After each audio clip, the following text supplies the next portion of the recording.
This is the Cancer Interviews podcast, and I'm your host, Bruce Morton. To greatly understate the case, it is not easy to go through life without a stomach and an esophagus, but the removal of them is part of what it took for our guest to survive gastric stomach cancer. He is Hans Rueffert of Jasper, Georgia. His is an inspiring story, one which has him approaching life these days with vim and vigor. So now it's time to hear that story. And Hans, welcome to Cancer Interviews. Thank you, Bruce. I'm delighted that you asked me. Thanks for having me. Well, we want to do the first thing with you that we do with everybody when we start out with our interview, and that's to learn a little bit more about you, your life exclusive of cancer. So if you would, tell us a bit about where you're from, what you do for work, and when time allows for fun, what you do for fun. Sure. Well, Jasper, Georgia is my home, has been since I was 4 years old. My mom is from North Georgia. My dad is from Germany, hence the very Germany name. Although I have to tell you, my dad very much did not want to name me Hans, because in Germany, that's kind of the joke name. Like if you're telling a joke, it's usually Hans and Franz. But anyway, it has served me well as a name. But I grew up in North Georgia here, and my family owned a restaurant for 43 years in the city of Jasper called the Woodbridge Inn.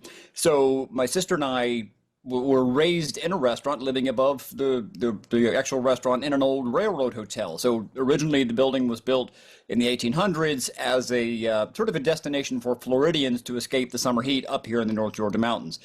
So from 1975, we lived, breathed every single day.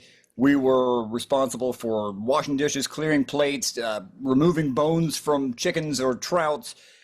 We were 100% restaurant children, and my entire family for 40 years. That was our life and our livelihood. All right, let's get to your cancer journey. For all of us who have been diagnosed with cancer, there was that time, that juncture in which we went from normalcy in terms of our health to something that was abnormal. For you, when did you initially notice that something wasn't right? Well, I have to tell you, being a chef in the restaurant industry is incredibly stressful. And so a lot of my symptoms were very easy to sort of just discount as stress related. And at the time of my diagnosis, I had just been on the Next Food Network star, which everybody remembers season 2, which Guy Fieri won. I was on season 1, which nobody remembers. And it was really the first of those reality cooking show competitions. So I was sent for 3 weeks to live in New York in this very competitive, sort of secret-y. We were sequestered in a hotel with call time starting at 5 a.m, and we would record until sometimes midnight. So my issues that I was having a little bit of blood in my stool. I was definitely having a lot of acid reflux, difficulty swallowing. And every single one of those symptoms, when you did WebMD or whatever the resource was back in 2005, stress was absolutely a component or a factor in that. So I am the opposite of a hypochondriac at the time. I was sad. I'm just stressed out. I'm in a new environment, stressful situation. So fast forward, after that show finished, I came back, and at the time I was actually hosting a local news program in the city of Ellijay, which is about 20 minutes up the road from here. And coming back from work, I thought I was having a heart attack. I ended up pulling over on the side of the road, calling 911. Incredible chest pains. The left side of my body was going numb. I was getting tunnel vision, kind of all of those classic heart attack symptoms. And this was completely new. I had not had any of these particular symptoms before. So to make a long story short, I ended up in the hospital. They immediately saw that my blood oxygen level was that of an infant. I mean, that of like a premature infant. And so they knew that I had to be bleeding internally somewhere, immediately did a scope and found a tumor right at the GE junction. So right where the esophagus joins the stomach. And of course they did biopsies, and in a few days, actually the day before my 33rd birthday, on July 12th, we learned that I had stage 3B gastric cancer. By the way, we're confident you'll be able to learn some tips and tools to help you through your personal cancer journey from this interview. But first, we'd like to invite you to please give us a like, leave a comment or review below, and share this story with your friends. Kindly click on the subscribe button below and click on the bell icon. That way you'll be notified the next time we have a cancer interview. And if you or a loved one are facing a cancer diagnosis, please click on the link in the description and show notes below to check out our free guide, The Top 10 Things I Wish I Knew When I First Got Cancer. And finally, we want to remind you that we are not distributors of medical advice. If you seek medical advice, please contact a licensed healthcare professional. So, Hans, you've now gotten your diagnosis, and different cancers, we have learned at this end from all the interviews we've done, different cancers have different levels of acuity, severity, etc. When you received your diagnosis, what did they tell you about survival rate? Wasn't good. In fact, I shoot straight, a very, almost stereotypical German upbringing, in that I want the facts, I want the numbers. And my oncologist at the time sort of put it at a 10% survivability range. He later sort of confessed that he was rounding up, like he was trying to pick a number that was at least somewhat, pun intended, digestible.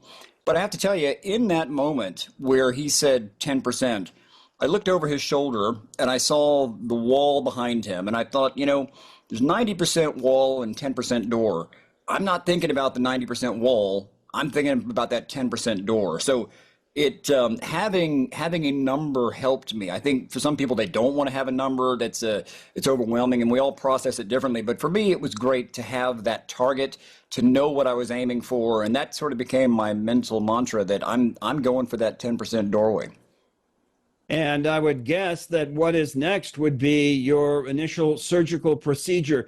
What did that encompass, especially with this tumor being right about where the stomach meets the esophagus? Yeah, and unfortunately for younger folks, that seems to be a very common place for these gastric or gastroesophageal, sometimes called, tumors to start. And I'm sure you've heard of Barrett's esophagus, which is a condition that, over time, people that have had lots of acid reflux, it erodes the lining of the esophageal sort of tissue, the mucosal layer, and that sets up a precancerous condition called Barrett's esophagus. And so that's that kind of place where it's hard to differentiate what is a stomach and what is an esophagus, especially that people that have hiatal hernias or they have that acid reflux, it's definitely an issue. So I was never diagnosed with Barrett's esophagus because we found the diagnosis after the tumor had developed, but there's a strong suspicion that had been going on for quite some time. I had a history of acid reflux, but had never been scoped. So the original plan of action and surgery was to remove the top half of my stomach, so the upper stomach, along with the bottom half of my esophagus, and do what's referred to as a gastric pull-up, where they essentially are just taking that sort of, if you can imagine, like a velvet drawstring bag, they're just kind of cinching up that new, half of the stomach up and connecting it with what is left, or what was left of the esophagus. So that's a pretty common, it's called a partial gastrectomy, partial esophagectomy. It's a successful surgery. It happens quite often. But I will tell you, in 2005, the protocol was to do the surgery first, followed by intense chemo and radiation. And that was exactly the protocol that I went through. So we did the surgery, it was a success, and then was followed by chemotherapy. At the time, 5-FU was the only option that was given to gastric patients. Lots changed since then. But then, of course, they did I think a 7.5, 8-week round of intense targeted radiation. But essentially what that does is it microwaves, it cooks that new junction. So what they call the anastomosis, and I'm sure you've heard all sorts of terms. I mean, you have to learn a new language when you're going through this. So I'd never heard the word anastomosis. I don't think I fully understood how digestion worked prior to it. Now I'm quite the expert. But so that new anastomosis is very fragile, very crucial real estate that form a new bond, that heal. But then by constantly bombarding it with radiation, they essentially cooked it. And what my oncologist at the time sort of said, if you've ever had chicken at a Mexican restaurant and how it's very sort of stringy and fibrous, he said that kind of what happened to that new junction, that new anastomosis, is it got fried, and I started developing leaks at that space. And then over the course of literally 7 years, I had probably a dozen surgeries to try to repair those leaks. I had multiple infections throughout my chest cavity, and eventually had a brain infection, which is an entire different podcast. I won't take us too far down that road, but that is when they realized that so much of a leak had developed that gastric juices were leaking from my half stomach and my half esophagus into my lung, and bacteria was able to communicate from there to my brain. So I ended up getting a pretty severe brain infection. And once they were able to get that under control, they realized they needed to go in and replumb me entirely. So I hope I'm not giving you too much information, but essentially after 7 years with a partial gastrectomy, partial esophagectomy, they had to go and do a total gastrectomy and a total esophagectomy, which quite honestly, Bruce, prior to any of this, I didn't know that a human could survive without a stomach and an esophagus. But obviously you can. Well, if you would, as daunting as this sounds, describe for us what life is like. How do you go forward without a stomach, without an esophagus? Listen, the most frequent question I get asked is, how do you eat? And of course, me being a chef and being in the food industry my whole life, food is my life, whether it's I'm eating it or preparing it, but more importantly is preparing it for other people. But it's a valid question. How do you eat? And my sort of smart ass answer is usually, well, with a knife and fork is how I eat, unless it's soup, in which case I use a spoon. But no, it's a totally valid and legit question. So really, all digestion, absorption happens in your intestines, right? It happens in your small intestines. It happens in your large intestine, or your colon. And the stomach is essentially just this sort of toxic waiting room that prepares everything you eat. It mixes with the gastric juices, the stomach acid. There's some, rhythmic kind of gestations that happen in there. And it turns the food into something called chyme. And again, this is something that I feel like all humans should know, but we're not really taught kind of how this works. And then the stomach releases small portions of that chyme, which has the consistency of almost like an oatmeal, into the small intestines in regular sort of truncated batches. So your intestines are getting this sort of steady dose of food that is ready for absorption. So in the absence of a stomach, or an esophagus, what they did was they took my jejunum. Now, I had never heard the word jejunum before, but if you Google jejunum, it is the sort of just below the stomach. There's the duodenum, or some people call it the duodenum, and then that empties into the jejunum, and it has the same sort of downward squeeze that the esophagus does. That's called peristalsis. So as you swallow, there's this muscular rhythmic motion that pushes the food down. Well, the jejunum does the same thing, but it's usually kind of sideways, right? So it sits below your stomach. And for those of you who aren't watching, I'm making this sort of, downward squeezing motion with my hands, but that's how the food gets pushed down into your intestines.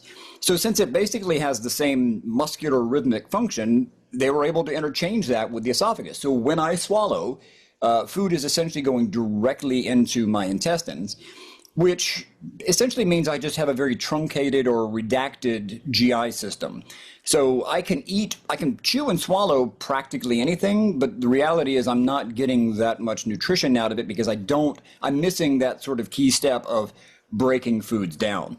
So when I look at food, I have to look at not only, as a professional chef, my previous top 5 list was like fat and flavor and presentation, and nutrition might be 4th or 5th on the list. Well, now nutrition's got to be number 1, but as a chef, I'm still, of course, I want to make it delicious. I want it to look good.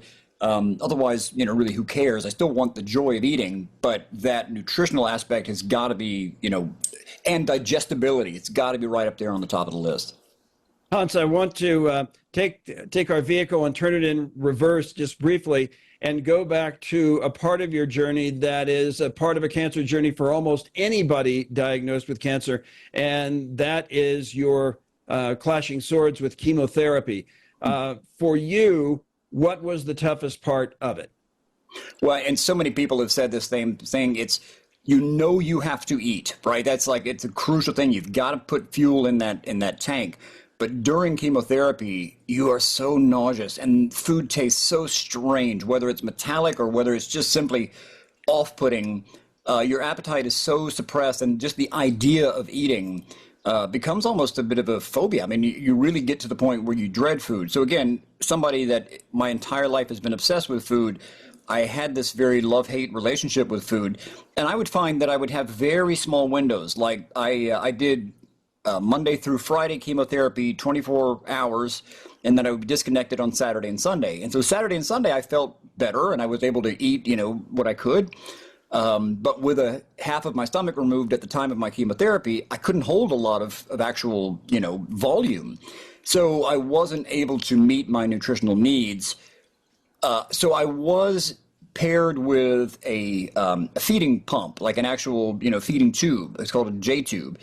And at first I really kind of fought that, and I took that as a bit of a loss, right? Like not only do I have to do chemo, not only do I have to do, radiation at the same time, now I'm having to have this machine I had a pump on one side pumping, chemicals into my body for chemotherapy, and I had a pump on the other side pumping nutrition into my gut, into that jejunum, which now sits up where my esophagus used to. So it was a very down time for me mentally, because not only had I lost, part of my anatomy, not only was I, feeling sick, not only had I loved, food, and now it's become this thing that I dreaded, but I felt like the feeding tube was a bit of a setback. But in reality, that feeding tube, I think, saved my life. And it's something that when I do a lot of peer-to-peer mentoring now, when people are talking about, I might have to get a feeding tube, and I can hear that sort of angst in their voice, like they are dreading it. It is an amazing tool that allows people to get that much needed concentrated nutrition at a time where we don't want to be thinking about food. So very long-winded answer to your question, but definitely getting food in my system was, of course, being sick was a terrible thing too, but that was a challenge for me given my history and my lifestyle. Now let's turn the direction of our conversation around one more time, one more 180, and turn things in a positive direction. At some point, you had to notice that things were changing for the better, that there was metaphoric light at the end of the tunnel. If you would describe that time and how things progressed in a good way. Let me start by telling you that, through all of these surgeries, there was one point where I had gone septic. I was in screaming pain, and it's almost like an out-of-body experience. I was in so much pain, and they had given me so much pain medication. I was beyond that threshold. I reached a point where I thought, you know what, I quit. I want to die. But I tell you that only to say that the nanosecond that my brain formed that thought, I immediately started running away from that thought. And I've been running away from that thought ever since. And so I feel like, you've heard these very, motivational speechy kind of, for every up, there's a down, and for every valley, there's a peak. And I feel like hitting that valley, hitting the absolute very Mariana Trench deepest part of the experience was important for me to have that, oh my God, this is how bad it could be. The only way I'm going now is up. The only way I'm looking is forward. And I think I will share a little funny story. My dad he escaped from East Germany, and was an immigrant to the country. And people could accuse him of being a curmudgeon, but he was at his heart an optimist. And he very much taught me that happiness is not a person, place, or thing. Happiness is a decision.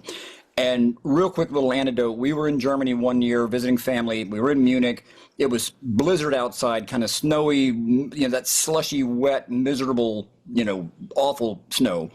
And we were in a restaurant overlooking the little city square, and there was a guy out there working. He was wearing a worker jumpsuit, and he was literally vacuuming the sewage pipes in this horrible, sleety, slushy weather.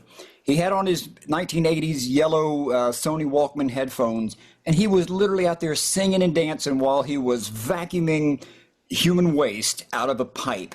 But he was having the time of his life. And my dad pulled me over and he said, you see that man right there? He arguably has the crappiest job in all of Germany today. He's freezing cold, but he is smiling, he's dancing, he's having a great time because he has decided, he has chosen to be happy. And there were many times where I felt miserable. I was, they couldn't find a vein and they keep trying to stab me. And I just thinking like, why me? What am I doing? And I would remember that guy out there freezing cold in Munich thinking, if that guy can be happy, I can find something to cling on to and be positive about. And as things turned in a good direction, as your life was attaining as much normalcy as it could under the circumstances, we've talked about food a lot. And so now let's look forward from that point and talk about food. What was your diet like at that point? Oh, that's a great question. I not having a stomach, as I mentioned, it's technically different. And For the beginning of my no stomach journey, I kept trying to feed myself the way that I used to eat. And it was a kind of a trial and error kind of a thing. Kept a food diary, what works, what doesn't work.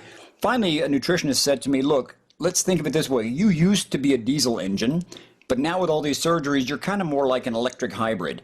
If you put diesel in an electric hybrid, it might work. The engine might work for a time, but it's not going to run at peak efficiency. It's not going to be, it's not going to hum along as it should. And so it really kind of took that analogy for me to realize that, you know what, I've got to learn this machine. I've got to figure out what works for me. And for me, it is plant-based protein works best. Now, I can physically eat meat, but in the absence of not having stomach acid, it's hard to break that down. It's there's a lot of protein in meat, but it's a very complex, kind of a locked protein. And so I eat a lot of things like beans and high protein grains like quinoa and millet and sorghum. So I do a lot of cooking classes where I try to introduce people to these things that are in their regular grocery store. These are not exotic things that you have to really, travel far and wide for. They're low cost, easy to cook, easy to digest, high protein plant foods that kind of check all those boxes. So even for somebody that is a carnivore and they think I can't live without my meat, I would invite people to try and maybe just change the portion. So instead of doing 80% meat and 20% grains and veg, try to work it to where it, get to 50-50, and then ultimately try to get to where it's, the other way around, where it's 80% veg and grains and 20% meat if you're having a hard time getting rid of the meat. But everybody has a different engine. Even people with the same diagnosis, we're all going to be kind of tuned a little differently. So it's important that you pay attention to your body, that you keep that food diary, maybe invite your friends and family to kind of help you observe what things kind of give you those highs and lows, those glucose, surges and spikes, and what things give you energy and help you maintain through the day. I'm a super active guy. I play pickleball, every chance I possibly can. I played 2 hours this morning. But if I don't fuel this machine with the right fuel, I will crash. I'll have that kind of mental fog. I'll have no energy. I'll have that sort of mental health too. You kind of feel down. So it's important that you figure out what works best for your machine and feed that machine appropriately. Our guest is Hans Rueffert of Jasper, Georgia, and we've been listening to his journey of survivorship, his journey to survivorship from gastric stomach cancer. Now, Hans, before we close, we want to shine a light on an organization that perhaps has been of help to you, but in the past, but perhaps is of help now, but can be of help to many others, and that's the Gastric Cancer Foundation. Would you tell us a bit about the foundation, what it has done, and what it can do for others? Well, I was fortunate enough to know the founder, J.P. Gallagher, and I've been with the foundation since its inception. J.P. was a fellow stomach cancer patient. Sadly, he's no longer with us, but he and I experienced the same thing at around the same time, where when you went on the internet and you tried to look for resources, it was kind of a wasteland out there. And it was the case, especially at that time in 2005, that when you did a web search for stomach cancer, it pretty much took you straight to an obituary. And, he saw the need for a repository of information. He established this coalition of people from different universities, people that had already been working in the stomach cancer field. And we have grown now to be a major foundation that provides a lot of not only patient support, but also direct financial research dollars to encourage young scientists to come into this field and study it. And then for me personally, I've taken all of that restaurant and cooking acumen, and I do a cooking video series called the Gesundheit Kitchen. Now, I'm sure you've heard the word Gesundheit. People assume that it means God bless, but literally it is the word that means health. It's a wish of good health. In fact, I've got it, I don't know if you can see it or not, I've got it tattooed on my arm right here, Gesundheit. So, yeah, Gesundheit Kitchen, you can find it on YouTube. You can find it at gastriccancer.org. It's a series of videos that, quite honestly, is relevant to anybody who eats food, but I'm speaking specifically to a stomach cancer audience, talking about the things we mentioned earlier, about nutrition, about your blood sugar, about how does alcohol affect you when you don't have a stomach. So it's a whole conversation. It's a series of these, again, pun intended, digestible video series that help people reestablish their connection with food. And it also, as a patient, there's so many things along this journey that you can't control, but nutrition is one thing that you can control. So we feel like that's a sort of a gift we can give people, is to, if not the patient themselves, we can give the caregiver a useful tool that they can kind of wield in this battle. But I would encourage anybody to check out gastriccancer.org. That's our website. And there's a lot of resources for the disease. But again, anybody interested in nutrition, the Gesundheit Kitchen, you can find it on YouTube. You can find it there. There's a link in the nutrition section on gastriccancer.org. If you're nutrition curious, that will start you down a rabbit hole, which again, I think is a very positive thing for folks that are interested about nutrition. Wunderbar, Hans. Thank you so much for a wealth of great information, information about the foundation and information on your story. That was a very bumpy road for a time, but it has led to survivorship. Hans, thanks so much for being with us on Cancer Interviews. My pleasure. And just listen, if anybody listening, take care of yourself, or if you're the caregiver, take care of your loved one. It's hard to do this thing alone. So I really appreciate you having this resource, Bruce. Patients need a lighthouse, and you providing this platform is exactly that. You're giving folks a lighthouse, and I truly appreciate this. Hans, thanks so much. And that's going to wrap up this edition of the Cancer Interviews podcast. We want to remind you, as we always do, that just as Hans has articulated, if you are on a cancer journey, you are not alone. There are people out there like Hans Rueffert. There are organizations like the Gastric Cancer Foundation that can be of help and can ease your cancer journey. So until next time, we'll see you on down the road.